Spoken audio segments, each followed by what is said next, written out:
Middle east में जारी युद्ध की तेल सप्लाई पर मंडराते खतरे को देखते हुए प्रधानमंत्री मोदी ने राज्यों के मुख्यमंत्रियों के साथ अहम बैठक की है। बैठक का मुख्य मकसद यह सुनिश्चित करना था कि ग्लोबल संकट के बावजूद देश में पेट्रोल, डीजल और जरूरी सामानों की सप्लाई न रुके और आम जनता पर इसका बोझ ना पड़े। इसी पर देखिए खास रिपोर्ट।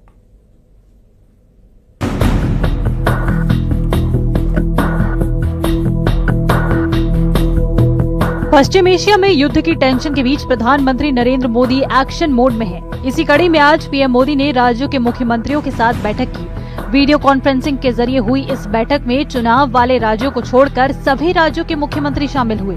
रक्षा मंत्री राजनाथ सिंह और गृह मंत्री अमित शाह के साथ साथ मध्य प्रदेश के सीएम डॉक्टर मोहन यादव और छत्तीसगढ़ के मुख्यमंत्री विष्णुदेव साय भी प्रधानमंत्री की बैठक में मौजूद रहे।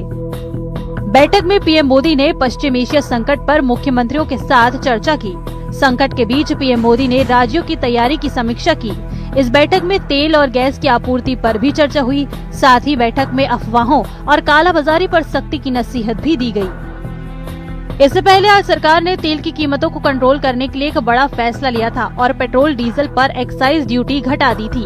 छत्तीसगढ़ के मुख्यमंत्री ने जहां ट्वीट के जरिए सरकार के इस फैसले की तारीफ की, वहीं मध्य प्रदेश के सीएम डॉक्टर मोहन यादव ने भी फैसले का स्वागत किया और पीएम के निर्णय को दूरदर्शी बताते हुए कहा कि इससे जनता को फायदा होगा। युद्ध के माहौल में माननीय प्रधानमंत्री श्री नरेंद्र मोदी जी द्वारा भारत सरकार के द्वारा तेल रिफाइनरियों पर अपनी पॉलिसी के बलबूते पर मार्केट में डीजल पेट्रोल के दाम न बढ़े और रिफाइनरियां अपना उत्पादन सरलता सहजता से करती रहे, एक बड़ा निर्णय किया गया। उनने एक्साइज ड्यूटी घटा करके हमारे यहाँ पे अपने इस देश के अंदर पेट्रोल डीजल की उपलब्धता पर्याप्त रहे और उपभोक्ताओं पर पेट्रोल डीजल की दाम के ऊपर ज्यादा लोड न पड़े। ऐसे माहौल में जब वैश्विक स्तर पर डीजल पेट्रोल के दाम बढ़ रहे हैं, ऐसे में भारत के उपभोक्ताओं का ये हित संरक्षण करने के लिए तेल कंपनियों को व्यापार व्यवसाय की भी उपलब्धता रहे और हमारा मार्केट भी डीजल पेट्रोल की कीमत में कोई वृद्धि नहीं हो, ये बड़ा निर्णय है। पश्चिम एशिया में हालात पर सरकार की पूरी नजर है। समंदर में जंग का एपिसेंटर बने स्ट्रेट ऑफ हॉर्मुज से भारतीय जहाज सुरक्षित निकल सकें, इसलिए हर स्तर पर काम और बातचीत जारी है।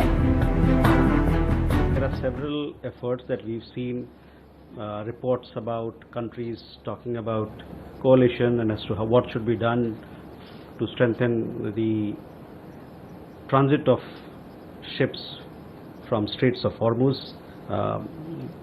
In several forums, in several places, there are these initiatives which are being discussed. We are aware of them. We are closely following the matter, as also developments in the West Asia, ongoing conflict in West Asia. And our point of view is that we continue to call for ensuring safe and free navigation through the Strait of Hormuz as a matter of priority. PM Modi ने कुछ दिन पहले ही देश को आगाह किया था कि मिडिल ईस्ट का ये संकट भारत के लिए लंबी मुसीबतें खड़ी कर सकता है। केंद्र सरकार अपनी तरफ से हर मुमकिन कदम उठा रही है, लेकिन जमीनी स्तर पर इन योजनाओं को कामयाब बनाने की असली जिम्मेदारी राज्यों के कंधों पर है। इसलिए मिडिल ईस्ट में जारी युद्ध और तेल सप्लाई पर मंडराते खतरे को देखते हुए पीएम मोदी ने राज्यों के मुख्यमंत्रियों के साथ अहम बैठक की। बैठक का मकसद साफ है कि दुनिया में चाहे कितनी भी उथल पुथल मचे, लेकिन भारत में तेल, गैस और जरूरी सामानों की सप्लाई रुकनी नहीं चाहिए और आम जनता पर बोझ ना पड़े। न्यूज़ 18 के लिए ब्यूरो रिपोर्ट।